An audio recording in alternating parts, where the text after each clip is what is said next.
মানুষের দৃষ্টি অন্যদিকে ঘুরিয়ে দেওয়া হচ্ছিল, কিছু অসাধু কাজকর্ম কিছু লোক তারা করতে পারছিল।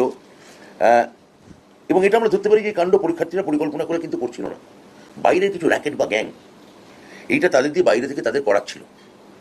এদের উদ্দেশ্য শুধুমাত্র তাদের ক্ষুদ্র স্বার্থ সিদ্ধির জন্য একটা বাজে বদনাম করা, যাতে প্রশ্ন ছবি পরীক্ষা শুরুর সঙ্গে সঙ্গে ভাইরাল করে দিতে পারে। কারণ ভাইরাল করে ওই মুহূর্তে ওই হলে কোনো পরীক্ষার্থী উপকৃত হবেন এটা হতে পারে না।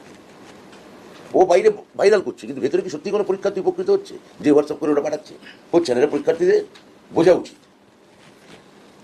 এই প্রবণতা থেকে মাধ্যমিক পরীক্ষাকে ব্যবস্থা মুক্ত করার জন্য সমস্ত তুলনামূলক আলোচনা করে আমরা প্রশ্নপত্রে ঠিক হয় যে কিউআর কোড ব্যবহার করব, যেটা অভিন্ন, খুব সরল এবং ব্যয়বহুল নয়, অথচ কার্যকরী, এবং এর মাধ্যমে আমরা নির্দিষ্ট দায় এবং দায়িত্ব পালন করতে পারবো, সামাজিক সচেতনতা বাড়াতে পারবো এবং এই ধরনের অভিসন্ধিমূলক প্ররোচনা ব্যবস্থা সম্পর্কে